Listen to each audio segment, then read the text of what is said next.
हिंदू धर्म में वैकुंठ चतुर्दशी के दिन शिवजी और भगवान विष्णु की पूजा का विधान है। इस साल कार्तिक माह शुक्ल पक्ष की चतुर्दशी तिथि को वैकुंठ चतुर्दशी मनाई जाएगी। इस साल 25 नवंबर को वैकुंठ चतुर्दशी का त्यौहार मनाया जाएगा।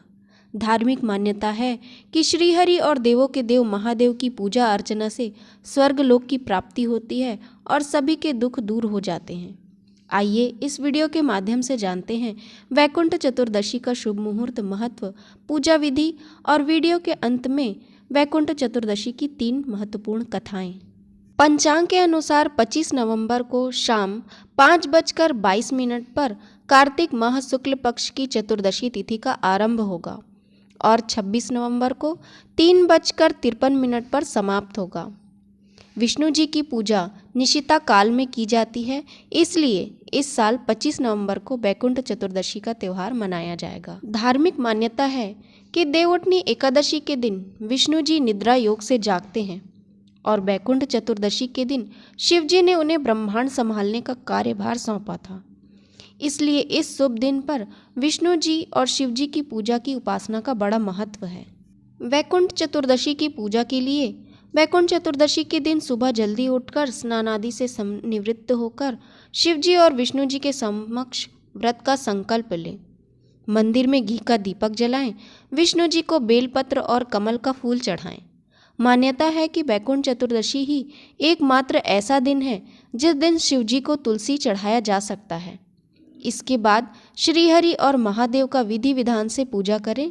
इस दिन महामृत्युंजय मंत्र का जाप करना शुभ माना जाता है।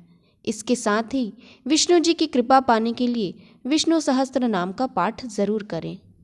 इस दिन भगवान शिव और विष्णु की पूजा करने से दोनों देव प्रसन्न होते हैं। इस दिन पूजा पाठ, जप एवं व्रत करने से श्रद्धालु को वैकुंठ की प्राप्ति होती है। वैकुंठ चतुर्दशी की कथा पढ़ने से 14,000 पाप कर्मों का दोष मिट जाता है। चतुर्दशी के देवता हैं शंकर।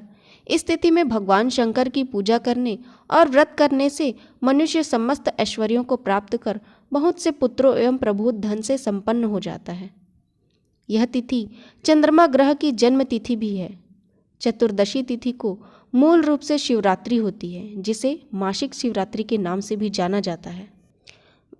वीडियो के अंत में वैकुंठ चतुर्दशी की 3 कथाएं। पहली कथा के अनुसार पौराणिक मतानुसार एक बार भगवान विष्णु देवादिदेव महादेव का पूजन करने के लिए काशी आए। वहां मणिकर्णिका घाट पर स्नान करके उन्होंने 1000 स्वर्ण कमल पुष्पों से भगवान विश्वनाथ के पूजन का संकल्प किया। अभिषेक के बाद जब वे पूजन करने लगे तो शिव जी ने उनकी भक्ति की परीक्षा के उद्देश्य से एक कमल पुष्प कम कर दिया। भगवान श्रीहरि को पूजन की पूर्ति के लिए 1000 कमल पुष्प चढ़ाने थे।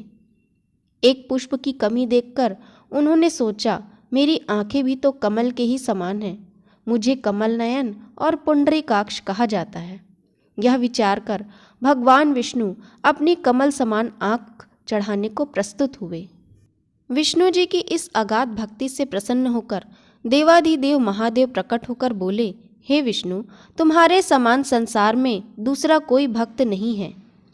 आज की यह कार्तिक शुक्ल चतुर्दशी अब वैकुंठ चतुर्दशी कहलाएगी और इस दिन व्रत पूर्वक जो पहले आपका पूजन करेगा उसे वैकुंठ लोक की प्राप्ति होगी। भगवान शिव ने इसी वैकुंठ चतुर्दशी को करोड़ों सूर्यों की कांति के समान वाला सुदर्शन चक्र विष्णु जी को प्रदान किया। शिव जी तथा विष्णु जी कहते हैं कि इस दिन स्वर्ग के द्वार खुले रहेंगे। मृत्यु लोक में रहने वाला कोई भी व्यक्ति इस व्रत को करता है, वह अपना स्थान वैकुंठ धाम में सुनिश्चित करेगा। एक दूसरी कथा के अनुसार वैकुंठ चतुर्दशी की पौराणिक कथा के अनुसार एक बार की बात है, नारद जी पृथ्वी लोक से घूमकर वैकुंठ धाम पहुँचे। भगवान विष्णु उन्हें आदर पूर्वक बिठाते हैं और प्रसन्न होकर उनके आने का कारण पूछते हैं।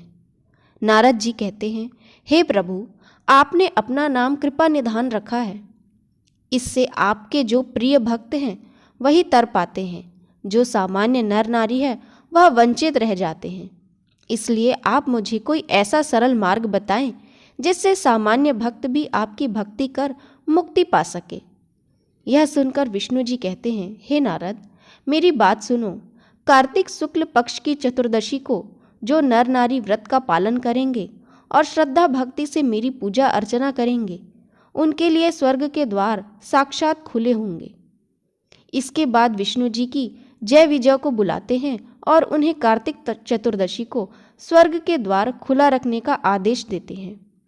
भगवान विष्णु कहते हैं कि इस दिन जो भी भक्त मेरा थोड़ा सा भी नाम लेकर पूजन करेगा, वह वैकुंठ धाम को प्राप्त करेगा। वैकुंठ चतुर्दशी की तीसरी कथा में एक अन्य कथा के अनुसार धनेश्वर नाम का एक ब्राह्मण था जो बहुत बुरे काम करता था। उसके ऊपर कई पाप थे। एक दिन वो गोदावरी नदी में स्नान करने के लिए गया। उस दिन वैकुंठ चतुर्दशी थी। कई भक्तजन उस दिन पूजा अर्चना कर गोदावरी घाट पर आए थे। उस भीड़ में धनेश्वर भी उन सभी के साथ था। इस प्रकार उन श्रद्धालुओं के स्पर्श के कारण धनेश्वर को भी पुण्य मिला। जब उसकी मृत्यु हो गई तब उसे यमराज लेकर गए और नरक में भेज दिया। तब भगवान विष्णु ने कहा, यह बहुत पापी है, पर इसने वैकुंठ चतुर्दशी के दिन गोदावरी स्नान किया है और श्रद्धालुओं के पुण्य के कारण इसके सभी पाप नष्ट हो गए हैं, इसलिए इसे वैकुंठ धाम मिलेगा। अतः धनेश्वर को वैकुंठ धाम की प्राप्ति हुई।